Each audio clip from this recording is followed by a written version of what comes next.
बच्चों, आज की इस वीडियो में हम सवाल का जवाब पाठ के संक्षिप्त प्रश्न उत्तर देखेंगे, जो न केवल पाठ को समझने में सहायक रहेंगे, बल्कि बहुवैकल्पिक प्रश्नोत्तरी में भी सहायता देंगे। देखते हैं प्रश्न 1। बाजार में गहमा गहमी क्यों थी? यानी भीड़ भाड़ क्यों थी?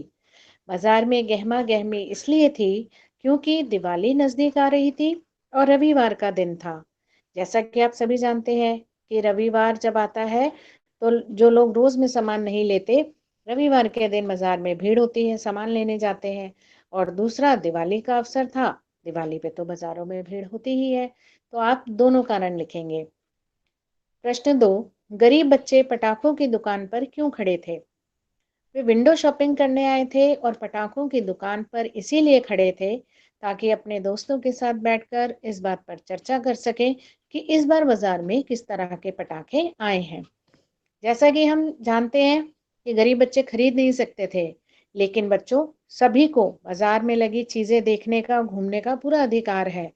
तो इसलिए वे देखने आए थे, ताकि खरीद नहीं सकते तो कम से कम अपने दोस्तों के साथ बैठकर बाजार में आए नए नए पटाखों के बारे में बात कर सके। दुकानदार दादाजी को देखकर क्यों घबरा गया था?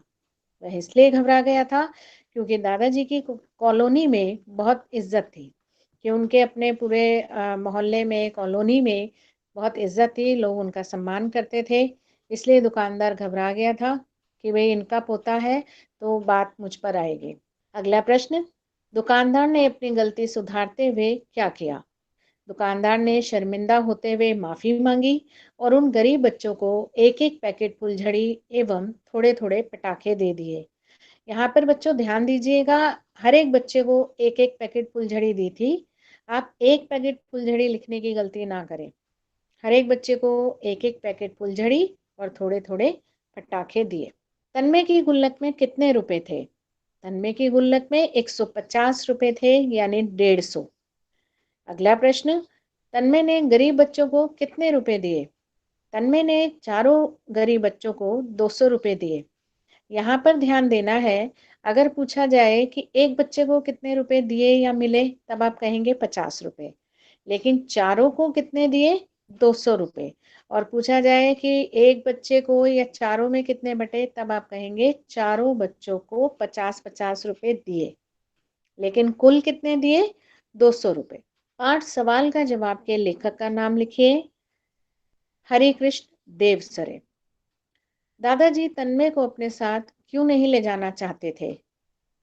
दिवाली का समय था और बाजार में बहुत भीड़ थी, इसलिए दादाजी तन्मय को साथ नहीं ले जाना चाहते थे। कि जैसा कि आप जानते हैं कि जब दिवाली का समय होता है, लोग खरीदारी करने निकले होते हैं, बाजार में भीड़ धक्का मुक्की होती है, तो दादाजी को यह चिंता थी कि कहीं तन्मय का भीड़ में हाथ ना छूट जाए और इधर उधर ना हो जाए।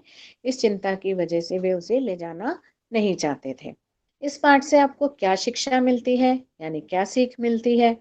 इस पाठ से यह शिक्षा मिलती है कि कोई इंसान चाहे गरीब हो, पर हर किसी का सम्मान और इच्छाएं होती हैं, और हमें कोई हक नहीं कि हम किसी का अपमान करें, बल्कि हमें दूसरों को खुशियां देने की कोशिश करनी चाहिए।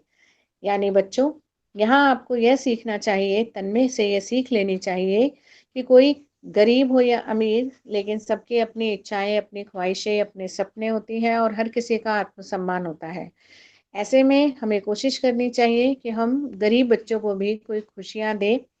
अगर ऐसा नहीं कर सकते तो कम से कम हमें उन्हें दुख भी नहीं पहुंचाना चाहिए, और अपमान करने का तो बिल्कुल ही कोई हक हमें नहीं है। 10वां प्रश्न देखिए। तन्मय ने किसके साथ हुए अन्याय के खिलाफ आवाज उठाई? यहाँ पर बच्चों ये उठा गलती से लिखा गया है, यहाँ पर उठाई शब्द आएगा। तन्मय ने गरीब बच्चों के साथ दुकानदार द्वारा किए गए अन्याय के खिलाफ आवाज उठाई। यानी कि दुकानदार को लगा कि ये गरीब बच्चे हैं, तो इनके साथ कुछ भी किया जा सकता है, कुछ भी कहा जा सकता है। और सच में अगर तन्मय उनका साथ नहीं देता तो शायद होता भी यही। तन्मय ने गरीब बच्चों के साथ हुए अन्याय के खिलाफ आवाज उठाई, दुकानदार को शर्मिंदा किया और उससे माफी मंगवाकर गरीब बच्चों को उनका सम्मान लौटाया। धन्यवाद।